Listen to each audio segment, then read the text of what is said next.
All right, so I have selected broadcast and started streaming. So I was going to start recording. So Mhm. we'll do that. Okay, cool. All right, well, we should be live. So let's just chill out and have a little sip of water before everyone joins, and let's just know if the audio is good.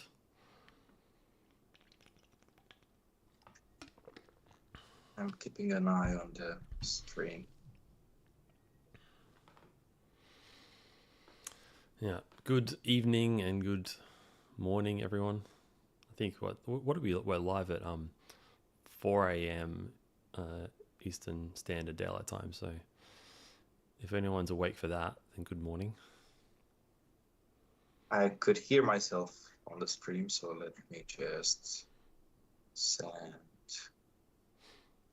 notification to everyone. There you go. I'm humming again the background music. Can you hum it live for us?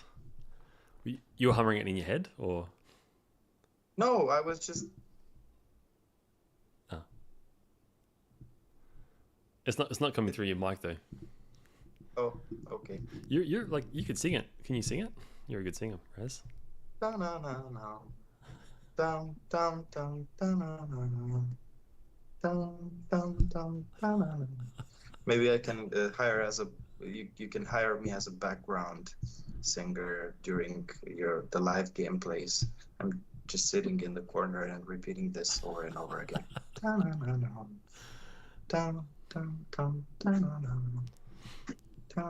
I think we could. Okay, let's just wait until more people join.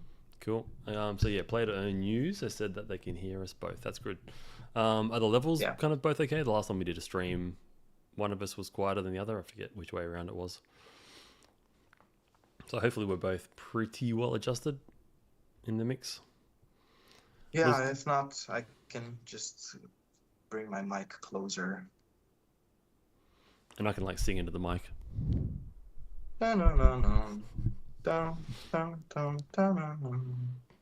Okay, which is your favorite song, Raz? Let's talk audio while we chill for a second. Which is your favorite song from the game so far? I think this one. Yep. From the game? Yep. Any game or Wonderman Nation? No, Wonderman Nation. Wonderman Nation. This one, definitely this one. So, as I previously told you, I find myself humming this whenever I'm doing something at the computer. I just start singing this, and it's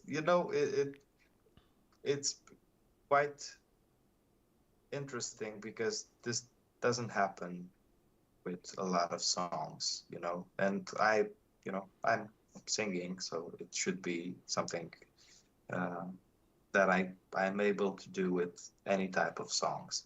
Mm-hmm. But because not every song is as catchy as this one, yep, I'm guessing this should be pretty good.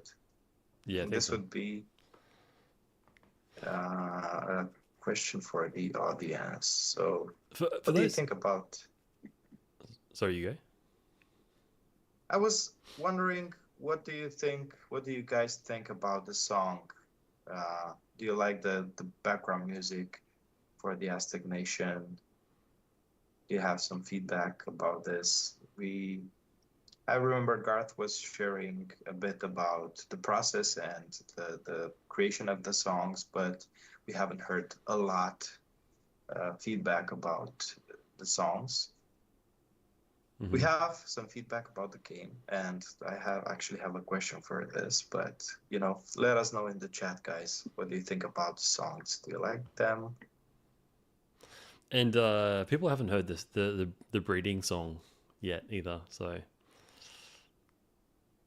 I'm looking forward to sort of revealing the breeding and the breeding song. So like for background, the menu music is bossa nova jazz was the sort of general influence for that. Elevator music. Yeah, kind of. Yeah. And then for pinball, it was like jungle jazz, so like jungle funk. Yeah, which actually came when we were doing the research, the reference research. It came from the as funny as this may seem, like there's a in the 80s there was like a Sesame Street, like the 1, 2, 3, 4 sort of, to 12, whatever. How's it go? Like, yeah, so 9, 10, 11, 12.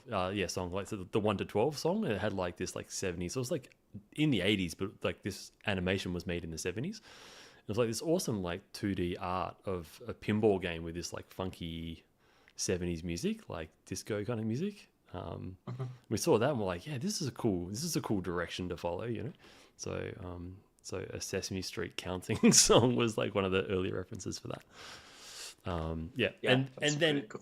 and then the breeding music is 70s.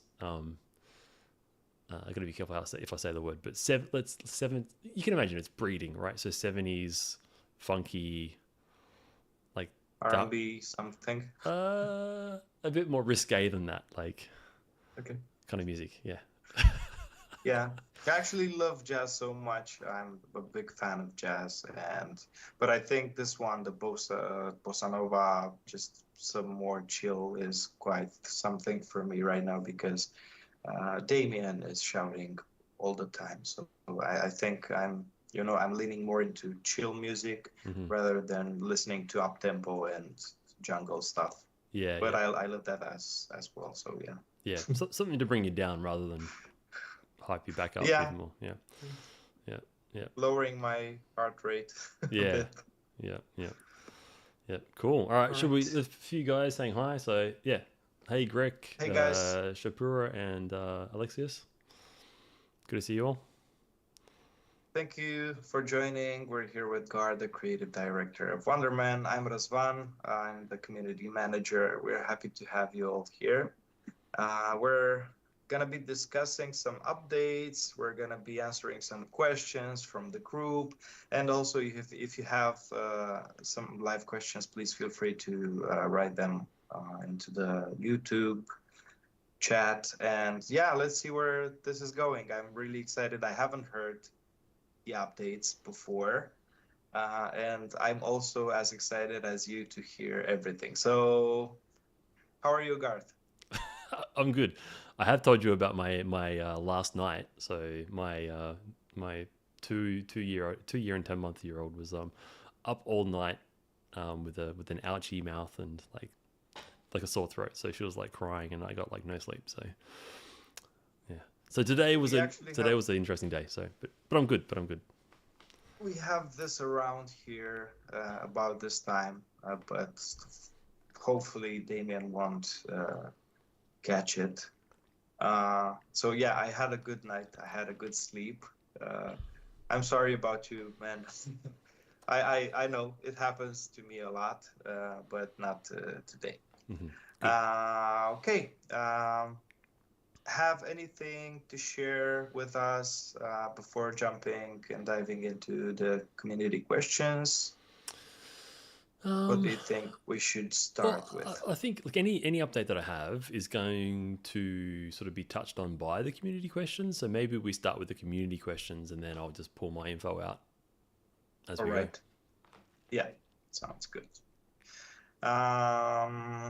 Yeah, I would like, first of all, to revisit the token unlock, because from time to time, there are questions about this on the group. And for those who recently joined, or for those who weren't paying attention to the discussion as much as our active community does, or they haven't been present during our live AMAs, can you tell us a bit, just a brief overview of how the token unlocks work and what has been unlocked so far, what has been put on pause? Because I know there are some things that, some unlocks, for example, the team tokens were put on pause. And, just to fresh this up, to catch us all up.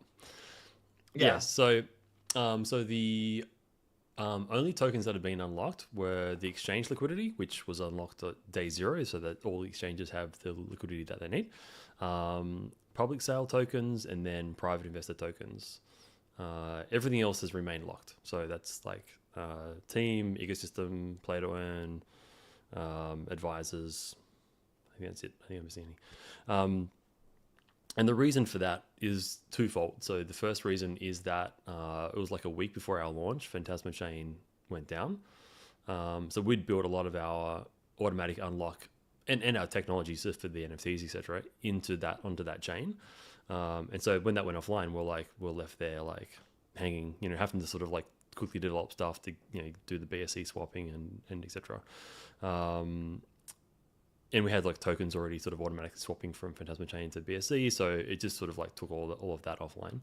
And then I've covered before the development progress. So this other company that I'd worked with before tried to help us out, and that didn't work out. So then we took it over, and then we changed some of the design with the whole village, etc.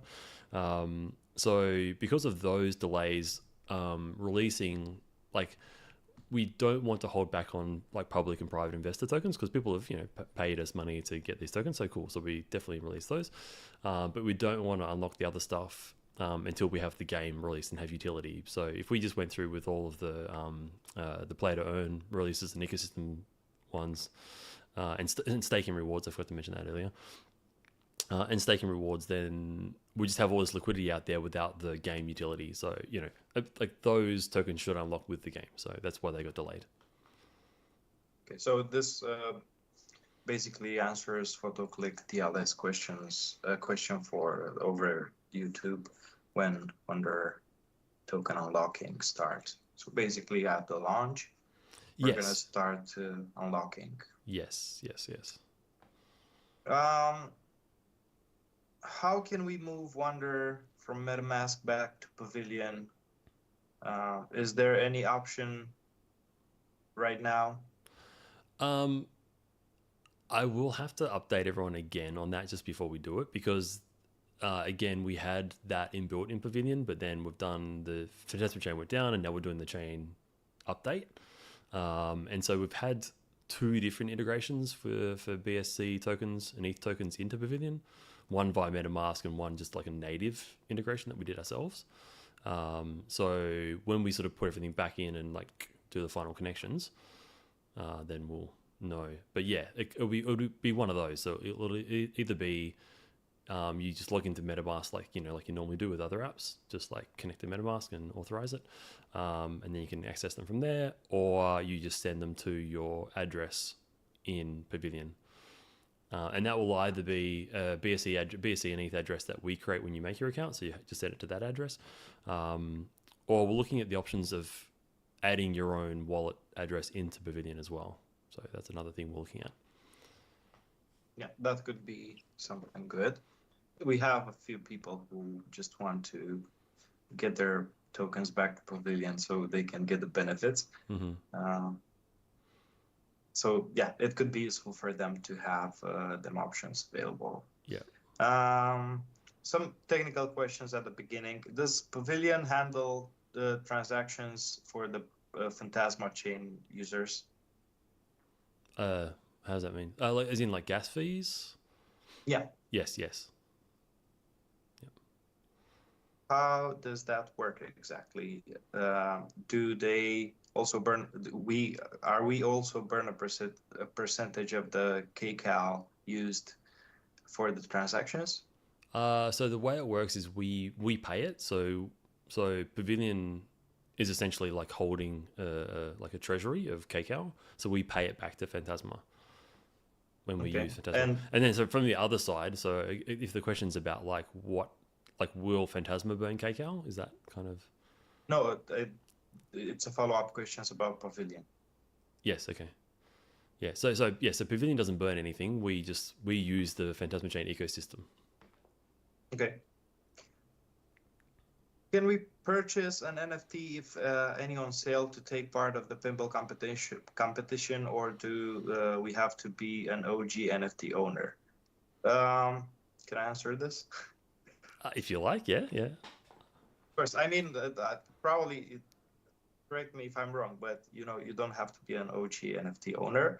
You can just purchase it, and as long as you have the NFT in your account at the beginning of the creature sale, you can be part of the creature sale and benefit of the discounts that we will provide for the holders. So that would be, in a nutshell, everything, right? Roughly correct. Look, one thing I'll say is like things are subject to change. Like we're trying to.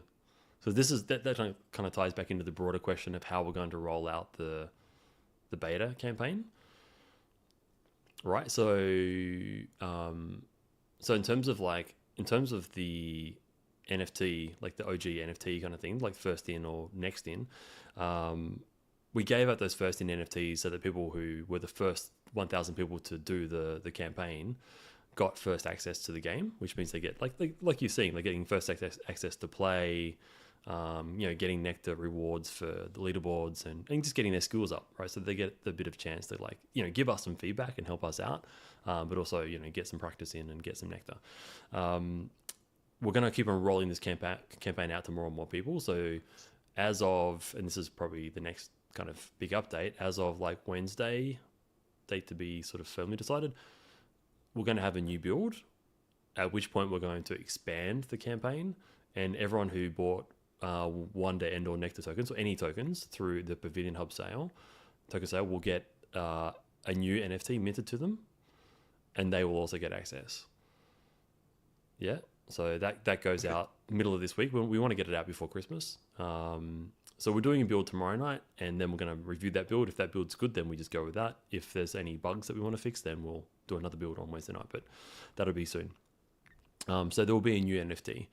And then we're going to actually do another one above that, which is going to the public launch pads. So the other, so that's PokerStarter, Chain Boost, and Blockpad. Anyone who bought tokens through those platforms will also get that NFT minted to them so that they get access. We're doing it in this order because it's just a bit harder for us to integrate with other platforms than it is to mint them to our own platform. So that'll be the next one. So there was over 20,000 people who bought tokens in the public sale. So then all of those 20,000 plus people will get this NFT. And then again, subject to change because it's a beta program, we want to have a bit of open beta, so the public can get access to the game. Okay. Yeah. Again, so it's kind of like build up hype. So it's like testing, build up hype. Get a bit of a market, because us as kind of OG players, you want you might want to get first access to the creatures and get to breed first, etc. But you also want there to be you want first access to the supply, but you also want there to be demand through people wanting to play the game. So we're going to sort of create the attention and create the demand, so that when we can then roll out the creature sale, we've kind of had enough people playing it and hopefully loving it that they're like, okay, yeah, we want in and we want to get playing with the creatures and stuff. So that's kind of a longer answer to that to that question than yours. Okay, but they will they be able to have first access to the creature sale, the first 1K NFT owners? It'll work something like that. It may not. So yeah, we're doing the pinball campaign, sort of rolling that out in a few stages. Yeah. The creatures will be similar to that, but that'll be less about the 1K NFT owners. That'll be more about just the cohorts 1, 2, and 3. So, okay. So the people who bought tokens. Makes sense. Yeah. Thank you. Yeah, no worries. What are the predictions for Wonder at the end of 2025? What do you think? It's more of a, the predictions. Nothing. Is this token price predictions, or gameplay predictions, or probably the whole ecosystem, but not. Obviously, we cannot give direct or a solid answer where you guys can guide, but more of a we can just assume what is going to be happening in the future. So please don't think that if we were to say something, that's gonna happen.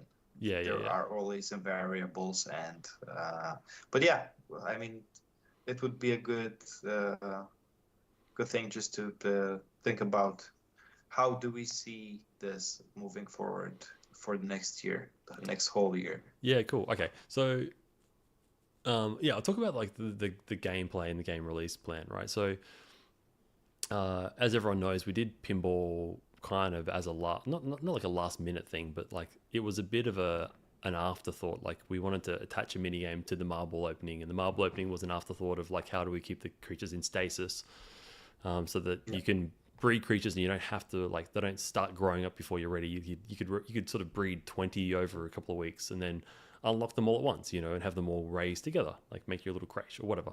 So pinball was kind of a thing that came towards the end. The first iteration of it we weren't happy with. I mentioned this, so we just refined it. Like, okay, we can't, even if it's a mini game, we can't release it until it's good. So we got it good. So with that in context, the other stuff in the game, like I'm gonna sort of put these on scales, right? Like the creature technology for like the creature parts, and then the way they go to babies and they grow up, and then the way they swap parts, and the way the stats all breed through the DNA. That technology is like super cool, like tech wise, and it's super cool gameplay wise. And then the breeding is super fun. Like I've mentioned this before, I think we've had people come in and just, like, kids are a great litmus test of whether a game is good or not. Like kids have a million games that they can play on their phones or iPads or whatever, right? You put a kid down in front of the breeding and the creature stuff, and they just will, like, you've got to like get them off your computer crying, basically. Like they just don't want to get away. So, and then the village, you've kind of experienced the village too, Raz, right? Like the village is cool. So we've already got the creature tech and all the breeding tech done. We have to redo some of the village stuff still. But to our predictions then. So the creature breeding is awesome and the creature tech is awesome. So we're looking forward to releasing that.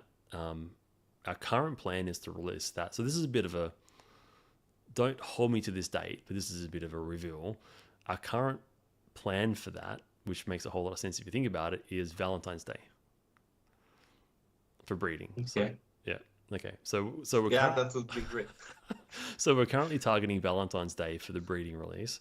And now running the beta program, because the beta program is going really well. Like everyone's been really enjoying like the game and the interface and pinball and leaderboard, but that's brought about some questions and some bugs and some things we've been fixing. So it's kind of slowed down the village stuff as well, but we kind of don't want to, we've got this balance, right, between we don't want to launch the breeding without the village, but we don't want to delay the breeding for the village if the village is going to be delayed. So we're going to sort of juggle that. So we may not have the final village on the 14th of Feb, but we'll have like a version of the village as our target. So I would say like, yeah, so once, if we do the creature breeding 14th of Feb and the creature sale, and then we have the village sort of V1 at the same time or thereabouts, and then we sort of expand the village over the next couple of months. And then we've got Wonderman attacks in development as well, so we'll kind of release that in amongst there somewhere. That's not quite finished, but it's not too far off. So we'll release that in there somewhere. And then, yeah, the battle mode will release after that. So that will all release in 2025. I think I can pretty confidently say that. Like I can't see how that wouldn't all release. Like all of that stuff. The battle mode may take a bit more tweaking because that's a bit harder. There's a few mechanics in there, you know, like we never finalized it before until we restarted, So we need to sort of take a few little aspects of that back to the drawing board and just redo it. So we may just be like a month off from done from where we were, or we may sort of rework something. But all going well, I would expect most of the game to be released before June, before the middle of next year. Okay. And if the battle mode isn't released before June, then it won't be far off. But like breeding, village, attacks will all be released before June. I'm quite sure. Yeah. That's great. So that's great. So yeah. So if you assume that like all of that stuff will roll out through 2025, by the end of 2025, I forget what the question was. It was like, well, it would be at the end of 2025. Was that the question? Yeah. What's the prediction? Mm-hmm. What do you think it will happen the next year? next year. Probably. Yeah. So okay. So back to that. So then, um, yeah, a lot of stuff will be released by June, and then by the end of the year, the battle mode will like definitely be done by the end of next year. So yeah, I mean, if you can sort of go pinball is here, and then the creature breeding is here, and then the village is like here, and then battle mode is like over there somewhere, like it's a whole different kind of thing. But it's all really good, you know. So I don't know, like we're pretty hyped, like we're very happy with Uh, it. yeah, I know you guys are working pretty hard, and seeing and obviously the being able to test the beta, the not the beta, but the development of the game, not the pinball, but let's say you mentioned the village and the battles and stuff like that. I can tell you guys for sure that the game is gonna be awesome. So what I'm testing right now, as a part of the team, I can definitely tell you that what I'm testing right now and what I will be see at the launch is gonna be a completely different build, and I think 1,000% better. So these guys, obviously, I'm not part of the development team, but these guys are doing amazing things and turning, the something into something brilliant. As you can see, the level of details that they worked on into the pinball game, you see that this is being made at a high level. Uh, and yeah, I'm really looking forward to seeing the next releases, and hopefully, as Garth mentioned, we will be able to play everything together before the beginning of the next summer. So yeah, it's pretty cool. Yeah. I mean, to your point, like you never had access to the pinball in your prototype build, but No, but you did have access to the creatures, the inventory. I'm trying to think what was in that older build, but the creatures, the inventory, the breeding, and the village. Oh, and battles yeah, and battle replay. Um, and so that work isn't deleted. We didn't get rid of it, but we're redoing it and making it more solid. And the village was really good. The village was great. It just basically suffered from like we didn't build the battle tech for the village, so it wasn't stable. And we're like, okay, we need to just make this more stable. To make it more like fun and fast and etc. More yeah. flexible. Yeah. So. Talking. I'm sorry. Go Oh, ahead. I was just gonna say, like, I mean, I think a lot of other Web3 teams would have just released what we had, possibly, and then people would have gone, yeah, it's kind of cool, but it's a bit no, Hmm. you know. Yeah, no. As they were saying, the devil is in the details. So even though the foundation is good, there are a few other things to polish, so you can just make sure that everyone has a great experience at launch. And yeah, the small details to make, uh, I think, 80% of the impact. So Mm-hmm. it's good that I wouldn't rush. And we have a lot of community members that are cheering for this. So no rush. Please take your time. Just do great, Mm-hmm. which is what we're aiming for and what we're going to do at the beginning of every, launch, every part of the game. So Mm-hmm. expect greatness, because that's what will everyone receive. Yeah. I Oh, have a follow-up question but one thing I'll say is regarding, is we are rushing, but we're not cutting corners. Like there's a difference, right? Like, of course, yeah. yeah. We're working our butts off, but yeah. I have follow-up questions regarding updates, since we're talking about this. Will we be able to, in our next pinball build, just to have an option to report bugs inside the game, or will will we have some document where we can, just add stuff there? Yeah, we're working on. Well, it's kind of gone to okay. So like since we did the beta release, like my task list has kind of like grown, and I'm just like scrambling to kind of get through it. So it's on my task list to set up like a Jira thing where you can like log bugs. So yes, that's basically not that hard to do, but it's just kind of like falling down the priorities. But yes. Yeah, I mean, there is a lot of feedback, more and more feedback from the community since we released the beta, and I think you have a bit more work to do, but this would be like a really good addition to uh, you know, to the new build. Mm. Because we have quite a few things that the community members discovered, Hmm. and we don't know if it's a bug or if it's just the part of the how the game works. Hmm. But yeah, we could use something or some place to report whatever we find Yes. in Okay. terms of Look, bugs. and I'll make a comment. I don't always get the time to respond to every statement or question, but I do read them all. So I definitely read them all. So I can think of a bunch off the top of my head that you might be referring to, but like essentially, yeah, without going into all of them, like there are a lot that have been mentioned that have already been fixed because I've been like looking and putting them into our task list, and we've been finding them, and we've been fixing them. So maybe 80% of the stuff that's been mentioned in the Telegram group has been fixed already. Right. There's a couple of other things which are a bit more like, um, like they're kind of a bit of the design of what we wanted to get out of the beta program, without being. Some of this stuff I want to keep a little bit opaque. I don't want to tell people what we're trying to discover because it can kind of ruin the discovery, if that makes sense. Yeah. Sometimes you want to play hide and go seek, but you can't let someone know where you are. So some of this stuff is like designed that way. So yes. So wait. So what I'd suggest is wait until the next build. So definitely you can talk about stuff that you find. I'm reading everything that everyone writes, and there's been some awesome suggestions in the group.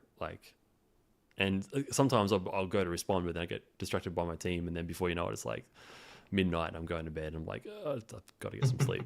So I always get time to respond. But yeah, there have been some awesome suggestions. Yes, and we're on top of it. Okay. If people do not spend their nectar playing pinball, will they be able to use it after launch, or is it just like beta nectar used for specifically playing pinball? Good question. We want it to be available after beta as well. Okay. Yeah. Thank you. Well, sorry, I'll clarify something too with that. So our current target is like I've run the numbers. I do a lot of like economic forecasting to try to predict like how many players, how much per day, and so what will the final tally be, and then what sort of fits into the tokenomics of the of the game ecosystem, right? So the current plan, if that all plays out how we expect, then we'll be redeeming Nectar 1-to-1 with on-chain Nectar. If it turns out that there's some crazy bug where someone collects like a trillion nectar in a day or something, right? Then we'll either revoke their nectar and it will be fine, or we may need to rebalance. Right, so but the current plan is to redeem it 1-to-1. Okay. I mean, I'm not sure that I'm aware of this either. So obviously, players are not aware of how valuable the nectar is. So if they think maybe okay, I'll get 30 nectar today and I'll keep stacking it without playing because who knows what I'm gonna be able to buy. Mm-hmm. Do we have? Can you give us an example of how much nectar would you spend for I don't know, some food, a couple of ship parts, or you haven't set this or summed this up? So Nectar and Wonder have different use cases. So if people are selling things on the secondhand market, then it's kind of just secondhand market rules. Like you can sell something or buy something with Wonder or Nectar. But when we have specific things in game, as an example, our current breeding mechanics, which you probably would have experienced, again, like you've played a different build to the current ones. It's been a while since we've touched that prototype build that you were playing.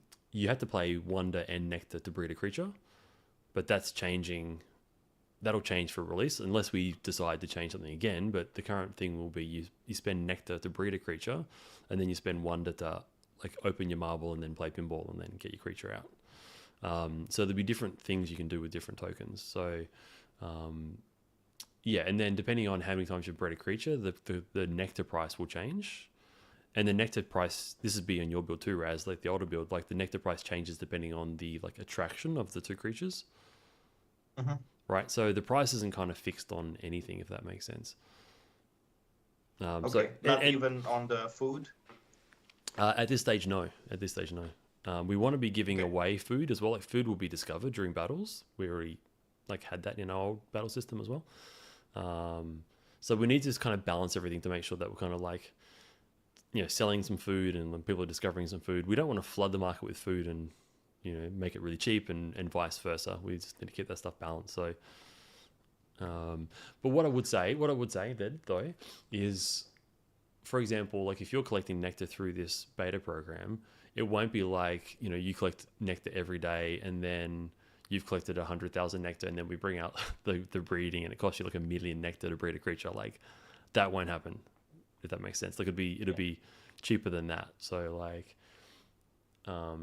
as a rough guide, like rough guide, don't hold me to this, but like if you've kind of been collecting nectar every day and you've kind of won some pinball tournaments and you've got a nice kind of cache of nectar, then I would expect you should be able to breed at least a few creatures with that, like, you know, between 3 to 6 or something, or maybe 10, like somewhere in that range, if that's kind of at least some guidance.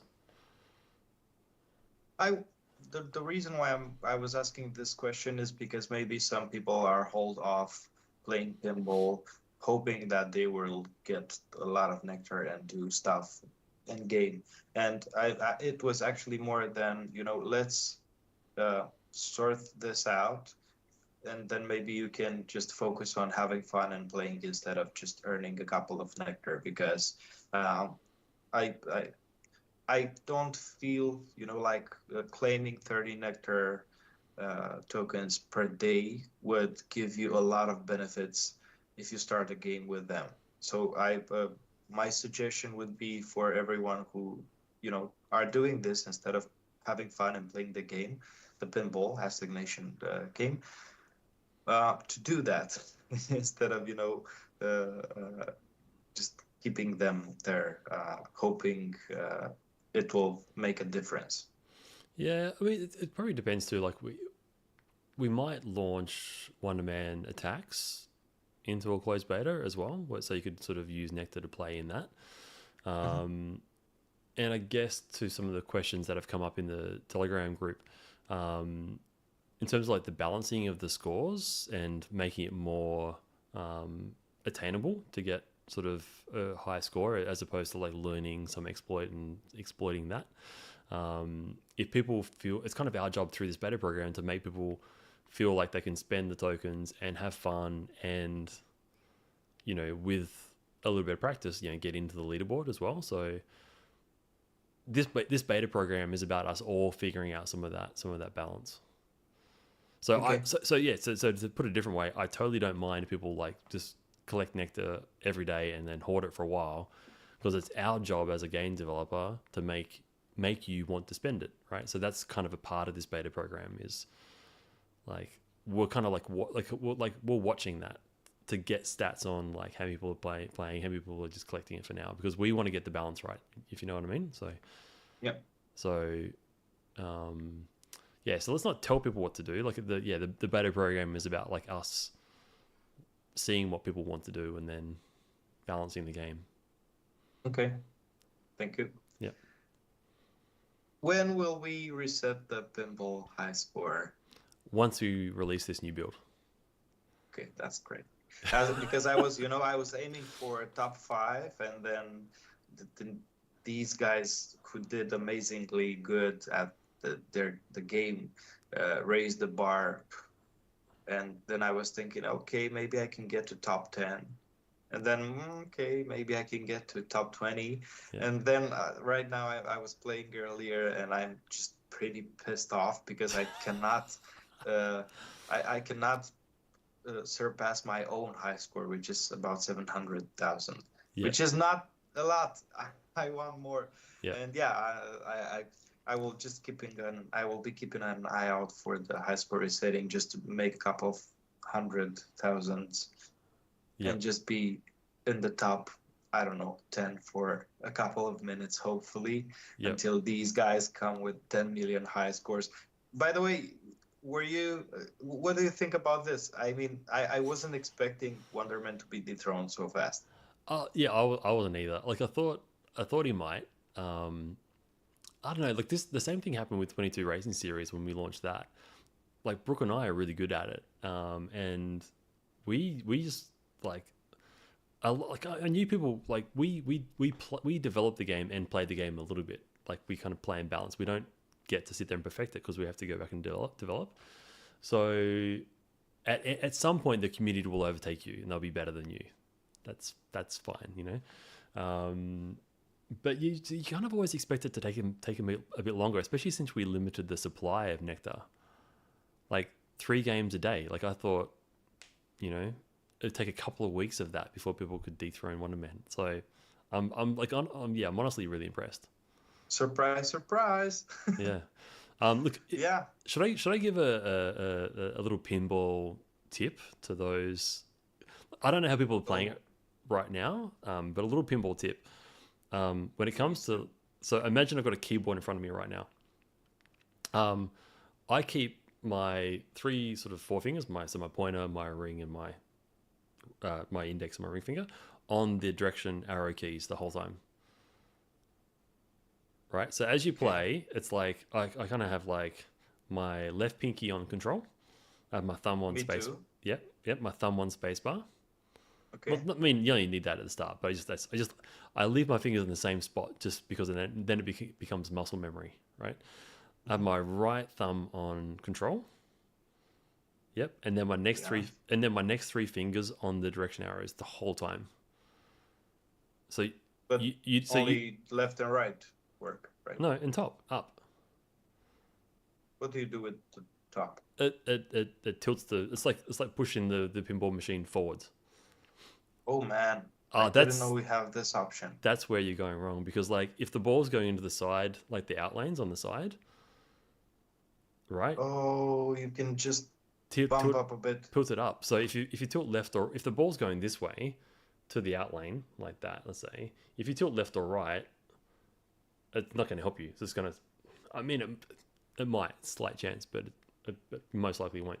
But if you tilt up, then it can hit the barrier above, hit the rubber above. Oh yeah. Yeah. Oh yeah, thank you. I Yeah. think So this clarifies for other people as well. Thank you. yeah. So keep your fingers on like those 3 fingers. Keep them on the direction arrows, left, up, and right, like in that order, like left, up, and right. Because like I use tilt. I was gonna say almost as much as the flippers. I probably use tilt more than the flippers if I like looked at my keyboard controls. Like Okay. it's like another control, and it's really cool. So the thing that I like about this versus normal pinball is that um, once you master the nudge, it's technically called nudge, and tilt is when you nudge too much. But anyway, so like having this nudge control, it gives you like ultimate control over the ball. Like there's no such thing as like I got unlucky. It's like you can always escape if you're fast Oh enough. man. If you're fast enough. And sometimes like the worst one is when you hit from the flippers, the danger shots are the Aztec. Like they're complete danger. Like and they're kind of built that way. So if that center one, like you know, the extra ball target, like if I have a hit for that, I always like catch the ball on the flipper and then I drop the flipper and shoot at that target. But I've always got my like depending on if I shoot from the left or the right flipper. If I go from the right flipper, I've got my finger on the left tilt. So I hit it up, I hit the target, and I'm basically like left tilting or nudging as soon as it hits the target, because otherwise it will go straight down the center. So I'm like, Yeah, it some like happened to me a lot. some like flipper nudge. So it goes up and flicks across. Um, Yeah, and then if you're going for those like the T and the Z, there's a decent chance they can hit those and go straight into the opposite out lane. So it's like hit for T, nudge up, hit for Z, Oh or man, hit for T, this is nudge up, getting. hit for Z, nudge up. So you got to be really quick on the nudge, and like so once you get that down, the cool thing about it is like if the ball goes down the center lane or the out lanes, then you can always think to yourself, damn, like I wasn't fast enough. I can do better next time, as opposed to, oh, I got unlucky. I had no control, So I really like that about our design for pinball. Like this is kind of our mod. But that said, we do have to take care of some exploits because it loses fun. It's good if there's an exploit. Like there's like trick shots, right? Trick shots are good. And so we do have trick shots in there on purpose, but they can't be too easy, is the point. Yeah. So we need to balance a trick shot to answer some questions that came up just today. Wow. Guess what I'm gonna do it after this AMA. Yeah, practice. Yeah. So look, I think you can do is just sit there even before you shoot the ball. If you want to just like hold on to your nectar, but just like practice, just don't shoot the ball yet. Just while the ball's in the shooter lane, just kind of imagine the ball is somewhere, imagine some shots and just hit the nudge, hit the flipper and hit the nudge to practice that muscle memory. Like you don't have to spend nectar to get the muscle memory. Yeah.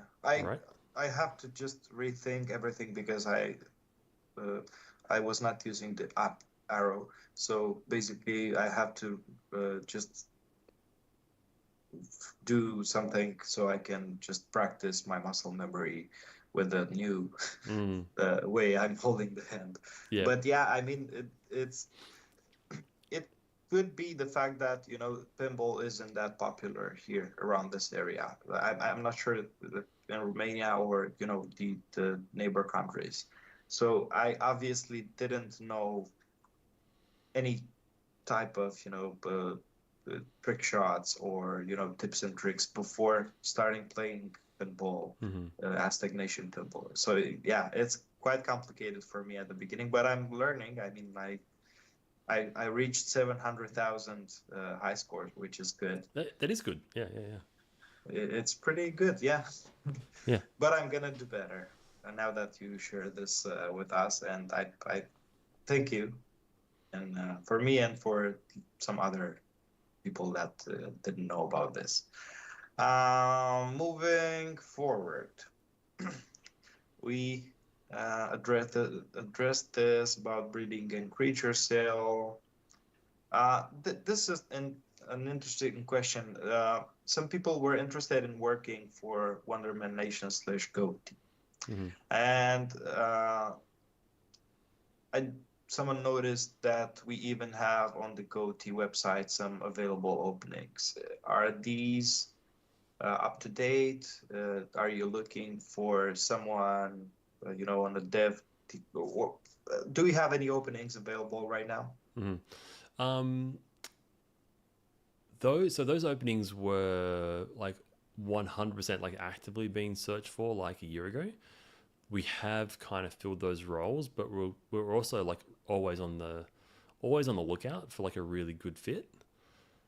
Because it's sometimes someone can be in a role, but they might be sort of, everyone sort of covers a few different bases, right? So if you find someone who can cover a certain base really well and it sort of fits with the other people that you have, then you'll kind of slot everyone in around them. So it's kind of a matter of who you find and how they fit. So okay. Yeah. And do you? So what do you advise people? Just apply if they feel like they are the right fit. Just go to GoTee and apply through the website. Yeah, you can apply through the website. Yep. Thank you.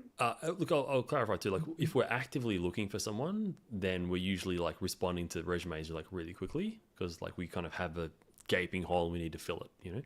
Whereas right now when we're kind of like on the lookout, and that'd be cool if it's more likely somebody sends a resume through and I'll get back to them and say, yeah, cool, thanks, we've got that. We'll kind of, I'll kind of log it, save it in a file, make a note somewhere else in the spreadsheet, and then we'll kind of come back to it once we're looking at stuff. So Yeah. Yeah. Right. Thank you.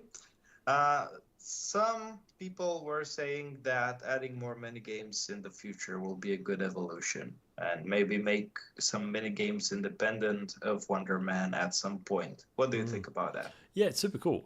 So again, I read all the comments, so I'll respond to two things that have come up that I've seen. Um, in terms of my earlier comment about like one of the Marvel games being a game from 1984, that was I don't think anyone picked it, but it was a reference to Marble Madness, which kind of makes sense because it's like Marvel. But yeah, so that's one of the games we want to do, and we have we have a few different games we want to do with the marbles, but another one is called Break In. So it's kind of like as opposed to Breakout, the classic. So we've got like our own version of that. Yeah, and they are good. Like you're right. Somebody had a comment. I think it was yesterday about someone. I don't know what country they're in, but someone where they are who's trying to do Web3 games as arcade games. That's cool. Like we'll be totally down with that. So yes, I didn't get the chance to respond yet, but my response to them is like, yeah, absolutely. Like put us in touch. That's super cool. So that's one version of Breakout, like as in the mini games breaking out of Wonderman Nation. Yeah, in terms of them being sort of like standalone builds, maybe we've had conversations around like because we did pinballs and mini game, a basic mini game, but then it became a lot better than we initially intended. So then we sort of discussed around like, should we actually kind of separate this and make this like its own pinball engine thing? Because like it makes sense to kind of like reuse that technology that we just made for that. So yeah, that's an open conversation as well. Okay. I was thinking more of, a separate game for a separate place. For example, in the village, we can maybe go, obviously keep pinball at the Love Shack because that's where the breeding is happening. But, we can do a separate game at the barn or, at the feeding stuff. I don't know, how's it called? But yeah, I think it would be something cool just to have some uh, stuff around the village where you can go and play different games. And we also have the arcade machine Yeah. where people can just basically go and play stuff with the creatures, and just maybe we can add more mini games that involves the creatures there as well. Maybe one game per creature. So, for example, we have the snail who's jumping and running. That mini game, and maybe we can do separate games for if you want to play something, you have to grab the snake and pull it in front of the arcade machine and stuff like that. The wasp, and I think that would be a good addition, but obviously it takes a lot of time. But yeah, I mean, if you guys think this could be something fun to do, maybe you can consider this moving forward. Yeah, like those mini games that we have two mini games in the arcade games in the prototype of the village. They didn't take that long. Like, yeah, I mean they're kind of like little endless runner style games, kind of like the Google. What's it called? Like the Google T-Rex game or something. You never played it? The one that just jumps in when you are offline, right? Yeah, if you're offline and there's that little dinosaur, like that like endless runner. We just kind of we built like one of the games is like a version of that. Yeah. So yeah, those mini games don't take as long to make, so we can make lots of those, and then sort of the more advanced ones, the more advanced ones like pinball, they take longer. Like we have spent a bit of time on pinball. Yeah. Thank you. We just finished the questions from that I just gathered from the community. Let's go over to the live chat on YouTube. We have a few Phantasma related questions. Is there going to be a marketing rollout after the chain goes live again? Phantasma, sorry. I was just still in Wonderman land. I was reading some comments. So Phantasma chain marketing rollout once the integration has ended. That was the question. Once the chain goes live, yeah. Yeah.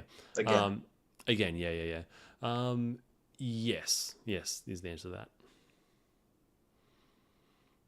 What about the crown holders? Can crown be safely sent to Pavilion at the moment for early access? Yeah, good question. This might be somebody who's a bit in the know, or maybe something kind of leaked, but which is fine. I mentioned before the closed beta. We want to roll that out to certain cohorts. So it's going to be the 1K NFT holders now, cohorts 1, 2, and 3 from the sale. Next, then the public launch pads after that. The one after that, we've got to like finalize some things. We want to do a access for crown holders / soul holders / soul masters / people who have Wonder in BSC or something, like people who have bought Wonder since, like who weren't in the public sale but have bought it since. So there's going to be I don't know if they'll all go in the one release or if that's going to be a couple of different releases. So yes, so when we do that, the crowns, I haven't actually tried sending a crown to Pavilion.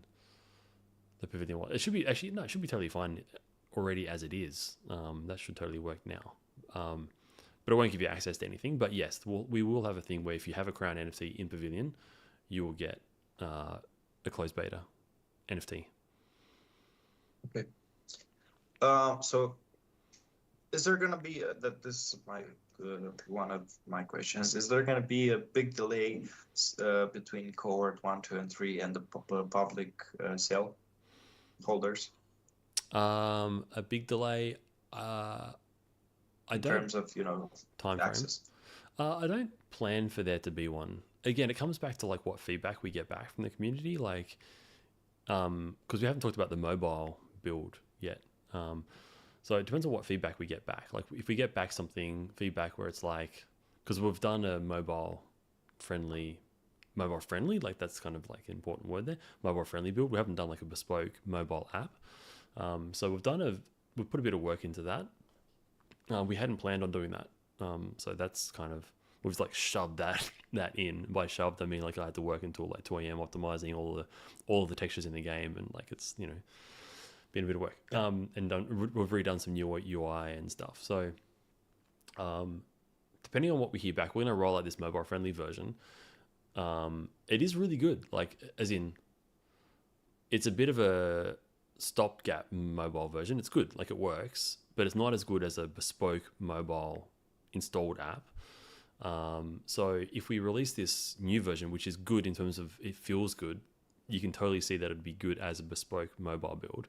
If we get feedback of like, dude, like you have to take another, because it won't be that much extra work. Like if we sort of stop everything else and do a bespoke mobile build, it might be a few weeks or something. Like the game's already very mobile friendly. We just have to do it's more about like going through the platform checkboxes and like, making the build and sending it and doing all the paperwork, and then waiting for approvals and stuff like that. So, but if the feedback from everyone after we've done like the public build is like a public access is like, guys, you've got to just focus on a mobile build, like forget about web build, then it might delay stuff. You know what I mean? So, I always like to put that caveat. I like to put that caveat in. So we'd caveat in, but we don't intend for there to be a big delay. Okay. Yeah. Okay. Let's address this. I have a couple of questions about the mobile builder, but we can discuss this a bit later. Let's answer the questions from the chat. Did you already decide on the creature price? No. Will there be secret creatures? Oh, secret creatures. In the first release, no, but there are already secret creatures in the game for later. Well, look, I'll say we've already designed. I don't know what the final number is, but we've already designed over like over 100, it's about like 120 creatures. In different states, like I'd say maybe 30 to 40 of them are finalized, and there's like another 70 or so who are still kind of like halfway done, halfway designed. Yes, but the hidden creatures are fully designed, not fully integrated, but fully designed. Yes, so I won't say any more about those, but yes. How would you compare 22 RS, Wonderman, and Race Up? How would I compare them? That's a good question.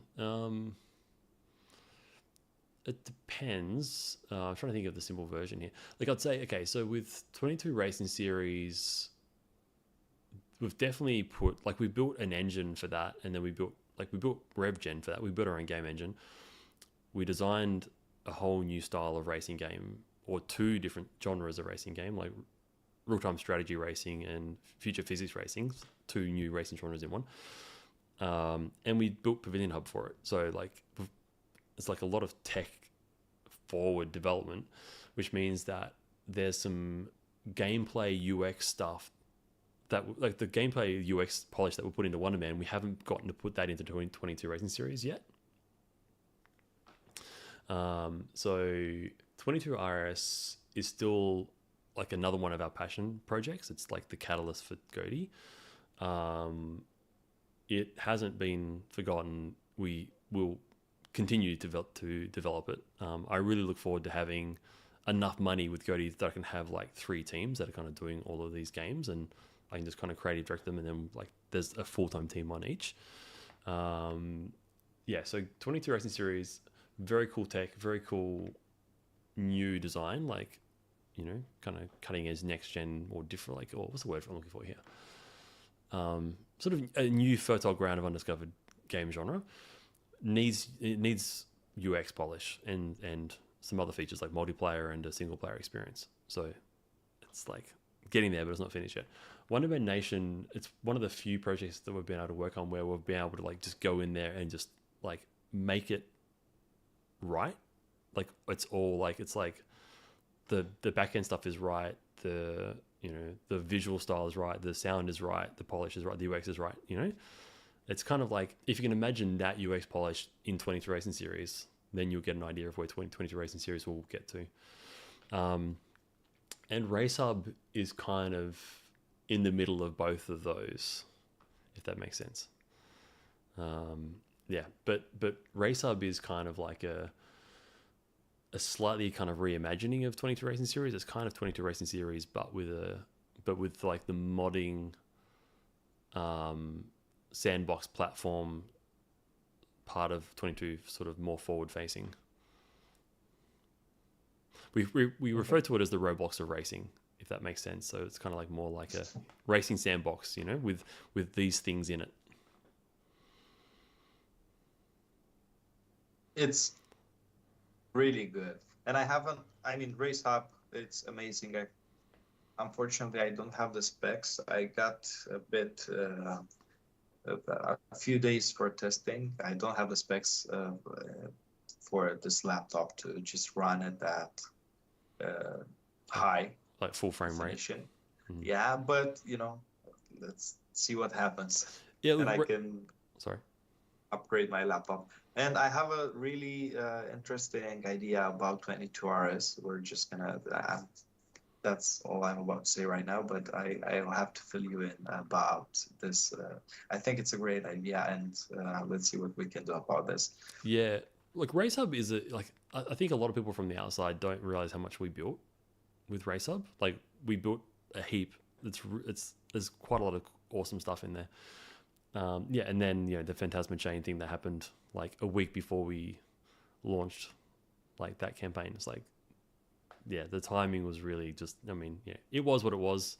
So that's kind of all that work's been like shelved for a second, but we're kind of working on relaunching that now that we're getting everything back online again. What is Wonderman Attacks? The battle mode. And short. What are they? Wonderman Attacks is kind of like Gyrus on like the old arcade tabletops. Gyrus, the GYRUSS. Gyrus is like a 1980s. I don't know when it came out actually, but 1980s is when I played it. Tabletop arcade game, but similar to pinball, it's been reimagined. It was always a fun but complicated, very hard game, like Aztec pinball. But yes, it's a reimagining of that. The battle mode is something very unique. It's actually kind of like nothing out there. It's kind of like, it's hard to explain. It's kind of like the battle mode. We've kind of adjusted some stuff since our first pitch deck. It's kind of like the battle mode from Final Fantasy meets Warhammer 40k meets Into the Breach. So Is that enough of an explanation? Or like the Yeah. yeah, okay. I mean, it's that I didn't get to experience this yet with the ship, right? Yeah, the attacks one. Yep. But I'm looking forward to it. Yep. Is there any new release except Pinball V2 for Valentine's Day? Thought a beta release will occur around Christmas. Yeah, have to take this one on my end because both of us we can both own this one. Yeah, I thought, I mean, we were basically aiming for a beta release for the game for Christmas. It was a misunderstanding, or I don't know if it was just my wishful thinking, but I thought we were going to release a beta version of the game as well. But we will be releasing the beta version of the game after we finish with the beta version of the pinball, which is going to take a bit more because we have to tick a few boxes. And I'm not sure that everyone read the article that I've shared on the group. So there are basically a couple of steps and a couple of things that we are aiming for in a beta campaign. And once we tick those boxes, we basically are good to go and move forward with the next beta release, which is going to be the actual game where we can enjoy. Yeah, exactly. Yeah, and to sort of put it a different way is like a beta campaign, a closed beta. It could just be like a nominal beta where you just like release it to the community for a couple of weeks and then you launch the game, which is kind of like just a marketing campaign. That's one version of a beta campaign, but that's not sort of true beta. Like a true beta campaign is about finding product market fit. It's releasing the game, making sure that it's stable on the hardware, making sure that your backend is serving people, making sure that the user experience is good and everyone can find their way around. It's testing the gameplay. It's making sure it's secure. It's all of these things. It's finding out what devices people play on. Like the example with the mobile build. People are like, hey, like, yeah, cool, but mobile, like, so now we're going to, we're going to respond and adjust our release based on the beta because we're trying to find out like what our customers want, who they are, where they're playing, why they're playing. And if we can adjust to that, this is one of those things where we could launch earlier based on what we thought we knew, and we could just completely miss the target market and have an unstable build, or we can find out exactly who our players are, exactly where they're playing, why they're playing, when they're playing, what they're playing on, and release the perfect thing. And it might be 2 months later, but it might just be like, might absolutely nail it. And that's our version of the beta program. Yeah. Does all the Wonderman Pavilion will serve as taken until the game launch? As taken? Or state. Staking. State. Oh, sorry, what's the question? But we don't have staking available. Are they referring to locked or staked? The Wonderman Pavilion. I'm not sure about it. Can you please, Roel? If you can please clarify this? I think they're probably referring to being locked. So yeah, so the Wonder. Probably, yeah. Yeah, the Wonderman Pavilion is still locked until we like create the new version of, or fix up the new version of Phantasma Phoenix, and then we sort of can then connect up with BSC and then, because like so back end on that. So what happened was like everyone who claimed Wonder on BSC, they still currently have Wonder on. As far as our back end is concerned, they still currently have Wonder on Pavilion on Phantasma Chain as well. So our final thing is to go, okay, anything that was, because that was like a manual process when the chain went down. So we need to just kind of rebalance those to make sure that everyone who got it on BSC has it removed on the contract on Phantasma Chain from our sort of auto release backend, because we made that to automatically release. So we kind of need to patch up those things and then we can unlock everything. But there's no point us doing that now until the chain is actually live and has utility, right? So here's a new feature. Would it be nice if we can create our own layout on the pinball game so we can have different layouts? Oh, right, like a pinball modding? Yeah. Yeah, that's cool. That's really I cool. mean, obviously, if if you are able to do your own layout, you can play with the colors and the how do you say it? The lightning, and you will be able to see more clear where the ball is going. So, for example, um, you can do a light white ball, and the background would be just darker, and you will be able to track the ball faster than some other players do.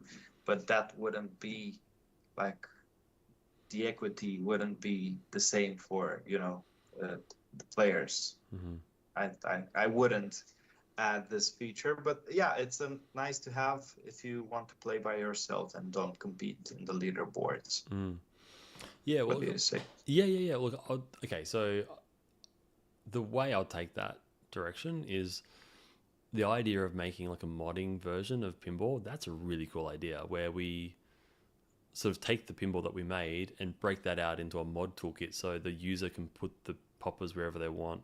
It'd be a whole different Mhm. it'd be a whole different thing for us to like, but not impossible. It'd be a whole different thing for us to be able to sort of make the player change the collision. Like there's like collision around the outside, for all of the lanes and stuff, but like all the pop bumpers and things like that are all, they can all be moved. Yeah, so like the idea of having a thing where people can like upload their own playfields and create their own collision and move pop bumpers and then upload new art for pop bumpers, and that's really cool. Like that's 100% in the like the Goaty remit for modding. Like that's kind of in our company DNA. So that's really cool. Nice. It'll be a little way off though. Like that's like not kind of happened before. Of course. Yeah, but I Yeah. love it. I love it.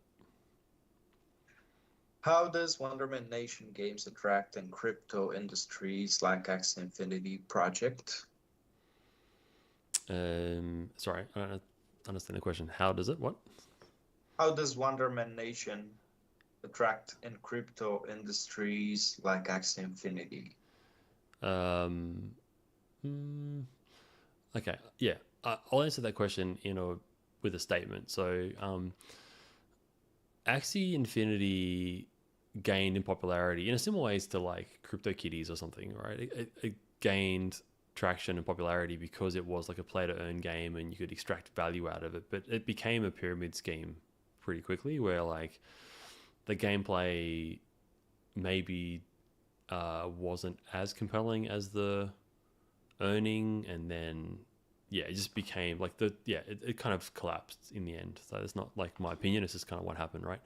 Um, so we aren't targeting the same exact kind of play to earn player, because we don't want to just have people playing just to extract money out, in without having fun. It's got to be a balance between like playing and having fun, and then sort of earning through play, but not creating pyramids, like pyramid system where people are trying to take money from just other new players. Like the game shouldn't have to rely on like each player brings in 10 for it to like make them rich, and then they promote it and then they bring in like another 10. So yeah, so like those kind of games can attract people fast, so they kind of go up fast in sort of Silicon Valley, and then they drop off fast as well, and a lot of people lose a lot of money.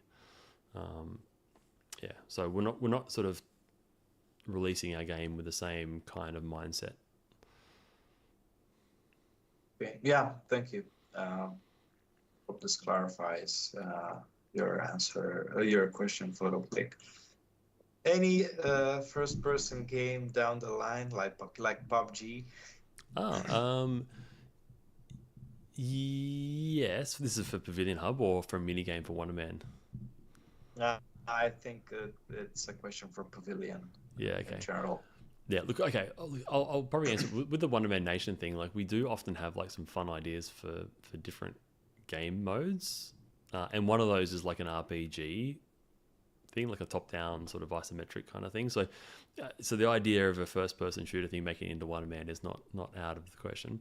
For Pavilion Hub, yes, yes. We don't have anything. I'm trying to think. We don't have anything like really in the works for that right now. Yeah, but I think we would definitely do that. Couple of ideas. Yeah, like would kind of want to be working with a team who we think have a game that sort of suits Pavilion and and a Web3 ecosystem really well.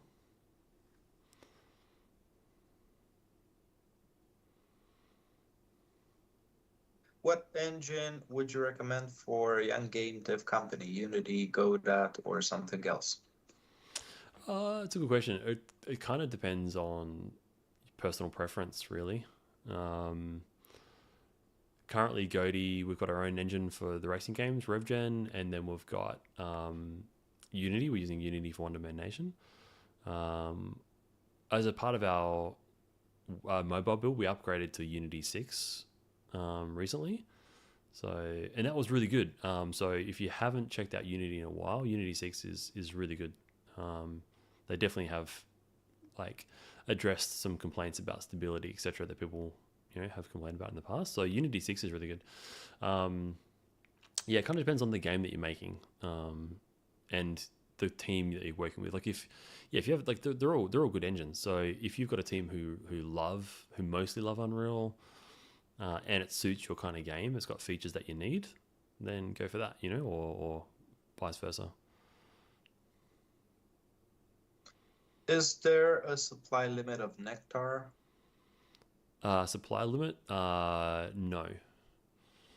It hasn't started its inflationary mechanism yet, but it does have inflation built into it. Is Team participating any hackathon gaming seminar in 2025? Sorry, say that again. Is the team participating in any hackathon gaming seminar in 2025? I thought you said Steam, not team. There's a team. We don't have any plans to. No, our current focus. We've been kind of asked about we have our investors and other friends and partners asking us if we're going to this event or that event, that blockchain event. We don't see much need in going to these events until we've got our game totally kicking ass. So our current plan is to make the game absolutely kick ass, and then we'll fly around and shop around and show everyone how awesome it is. So in 2025, I reckon post, I don't know, maybe post April, May, we might start looking at events. Okay. Will there be rare legendary creatures? I mean, different tiers? Mm-hmm. Again, we want to avoid any kind of pay to earn thing. So it's all about kind of getting balance and getting variety and making sure that variety is balanced.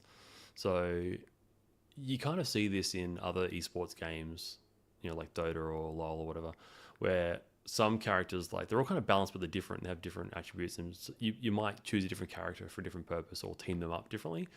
And then if one character sort of becomes a bit too overpowered, a bit too OP, then you might sort of nerf it a little bit to balance them out.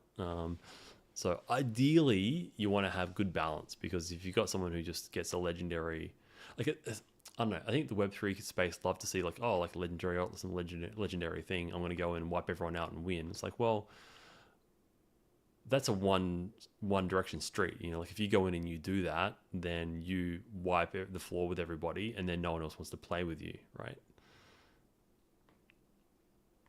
Yeah, makes sense. So it's about breeding. Right. It's about breeding diversity. So it's a little bit more nuanced than that.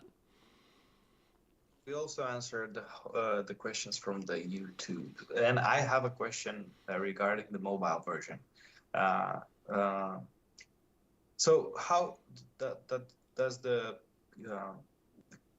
controls on the work on the mobile on a phone? For pinball? So yeah, my phone here. So you hit, you sort of plunge it. You got a button on the bottom right corner for the plunger.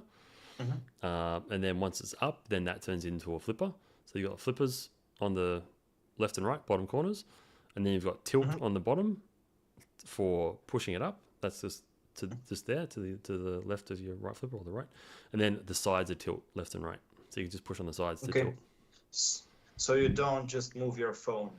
Yeah, we thought about that and we trialed that, but it's weird to be playing pinball and then you kind of you're doing this. And you, Yeah.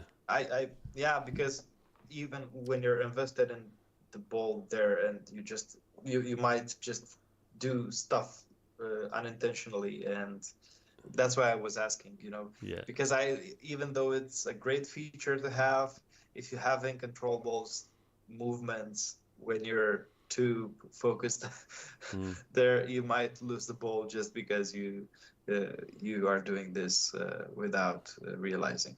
Yeah. Yeah. Yeah. Yeah. Do you have anything else to share about the new build that is going to happen 2 days Yep. Yep. after? Yep. So today, so yeah, so we've got, so it's evening. It's like 9:30 p.m. here on Monday night.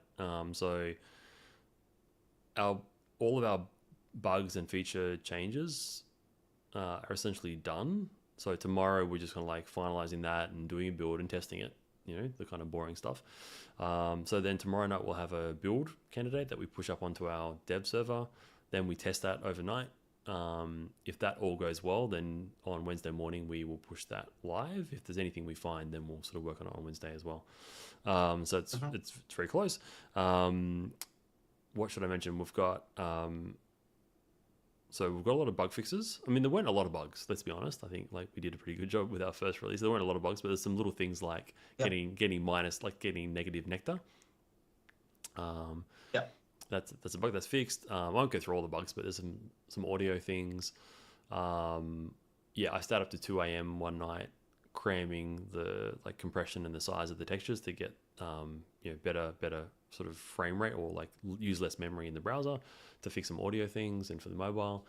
Um, the new mobile friendly build, it's a bit odd. We had to like, it was a bit more awkward than we thought, because like for instance, on Android, I've got an Android phone. On Android on Chrome, if you we have like landscape for the village, and well, the village isn't live yet, but like for the menu and the inventory and notifications and stuff.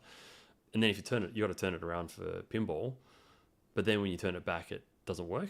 So it's got some rotation. Like it will rotate one way but not back. It kind of goes black, and you like go out and then go back in and full screen it. It's really awkward.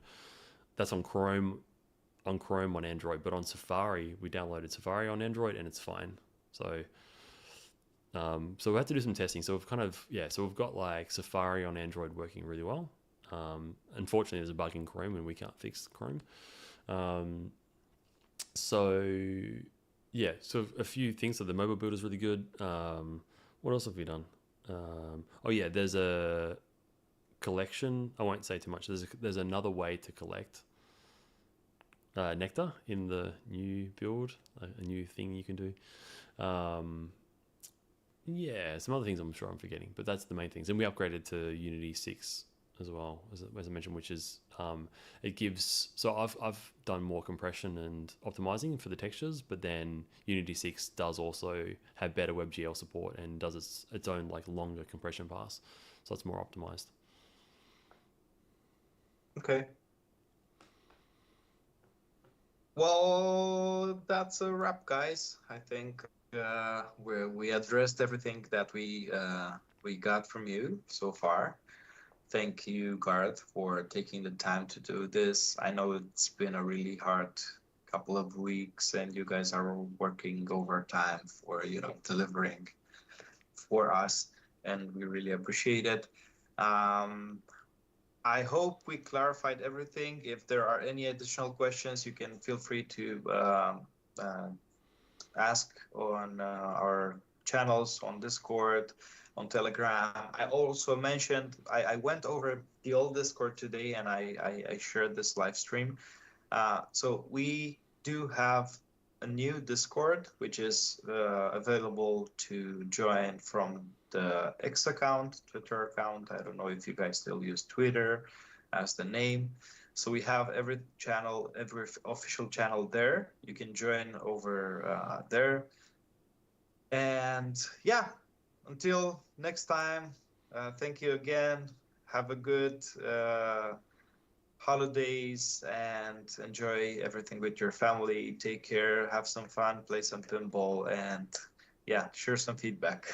Yeah. And yeah, if you have any questions, will be there on Telegram and Discord to clarify anything that comes up. Yep. Awesome. And the little goodbye from me as well. Like I'd like to say thank you for everyone for playing Wonderman. It's been fantastic. Like the reception has been like I was hoping for a good reception, but you know you kind of wonder whether like yeah, we've been playing this internally for a while now, and we thought that the build was great. But it's always nice you put it out to the community, and the community have like responded really well, and like it's really kind of given us a nice little wind of appreciation, and we feel like that like, warm little butterfly happy feeling that you get when people like your stuff. So yeah, it's kind of like making us very excited for 2025. So thank you for everyone for playing and for the feedback and for all of the ideas. I'll mention before I go too, I've got the campaign article that I was going to release, so that's kind of partly why there was some confusion about how the campaign would roll out, just because the feedback from the game beta release was so good that we kind of end up doing a bit more work on the mobile build, and the campaign release article sort of dropped down my list of stuff to do. But I'm going to try to get that done this week, so if people have further specific kind of questions around the rollout, then they can kind of go there as a resource. I'll try to get that done soon after this build goes out. Thank you, Garth. Thank you, everyone. Talk to you later on Telegram, Discord, Twitter, or X, however you prefer. And yeah, have a good rest of the day. Have a good night for those who are in Australia. And yeah, talk to you later.